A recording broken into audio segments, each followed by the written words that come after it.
정부와 집권 여당인 더불어민주당이 오늘 오전 당정 협의를 열어서 세제 개편 방안에 대해서 논의했습니다. 네, 정부 여당은 영세한 자영업자의 재기를 위해서 체납 세금을 한시적으로 면제하기로 하는 등 몇 가지 합의했는데요. 초대기업과 고소득자에 대한 증세에 대한 구체적인 방안은 좀 더 협의하기로 했습니다. 취재 기자 연결해서 자세히 들어보겠습니다. 임성호 기자. 네, 국회입니다. 네, 세제 개편을 위한 당정 협의가 있었는데 결론이 나왔습니까? 네, 정부와 민주당은 오전 10시부터 1시간가량 국회 의원회관에서 당정 협의를 열어서 세제 개편 방향을 논의했습니다. 우선 영세한 자영업자의 재기를 지원하기 위해서 체납 세금을 한시적으로 면제하는 등 지원을 확대하기로 했습니다. 또 일자리를 창출하는 기업에 대해서는 세금 혜택을 주는 고용 증대 세제를 신설하고 일자리 질을 높이는 기업에는 세액 공제를 확대하기로 했습니다. 이와 함께 초대기업 법인세와 고소득자 소득세 인상 방안에 대해서도 논의를 이어갔습니다. 몇 가지 안은 이미 언론을 통해서 보도가 된 상황인데요. 우선 연간 과세 표준 기준으로 2천억 원 이상을 벌어들이는 대기업의 법인세율을 현행 22%에서 25%로 조정하는 안이 있습니다. 또 연간 5억 원 이상 버는 이른바 슈퍼리치의 소득세율을 현행 40%에서 42%로 높이는 안이 있습니다. 여기에 추미애 대표는 어제 연간 소득 3억 원 초과 5억 원 이하의 구간을 신설해서 기존 38%보다 높은 40%의 세율을 적용하는 방안도 공식적으로 밝힌 바 있습니다. 정부 여당은 이와 함께 주식 매매 차익 등 자본 소득에 대한 과세도 강화하는 방안을 함께 논의하는 것으로 전해졌습니다. 정부는 오늘 여당과의 협의를 바탕으로 세제 개편안을 마지막으로 손질한 뒤 다음 달 2일 최종안을 발표할 예정입니다.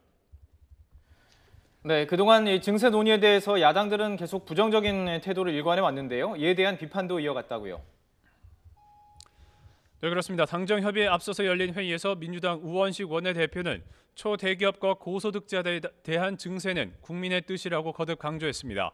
그러면서 자유한국당을 제외한 두 야당을 우선 강하게 비판했습니다. 국민의당과 바른정당 모두 지난 대선에서 법인세 정상화를 공약했고 또 얼마 전까지도 조세 개혁에 동의하는 듯 하더니 갑자기 태도를 뒤집었다고 꼬집었습니다. 우 원내대표는 국민의당과 바른정당의 증세 공약은 민주당의 기조와 다르지 않다고 거듭 강조하면서 공식적으로 조세 개혁 논의를 시작하자고 야당에 호소했습니다. 이에 대해서 국민의당은 이번 증세만으로는 새 정부의 국정 과제에 드는 비용을 충당할 수 없다고 맞섰습니다. 국민의당 이현주 원내수석 부대표는 문재인 정부의 100대 국정과제 이행에는 5년 동안 178조 원이 필요하지만 초대기업과 고소득자 증세만으로는 3조 8천억 원가량만 늘어난다고 지적했습니다. 그러면서 정부와 여당이 증세 논의로 여론몰이를 하지 말고 공약 이행 계획에 대한 재원 계획을 솔직하게 국민에게 밝히라고 촉구했습니다. 이런 가운데 자유한국당은 이른바 서민 감세를 꺼내들며 민주당의 역공을 펼쳤습니다. 홍준표 대표는 담배세를 인상할 때 그리 반대하던 민주당이 담배세를 인하하자는 안에 대해서는 왜 반대하는지 모르겠다고 밝혔습니다. 그러면서 유류세 인하도 서민 감세 차원에서 한국당이 추진하겠다며 민주당도 앞장서서 협조해달라고 촉구했습니다.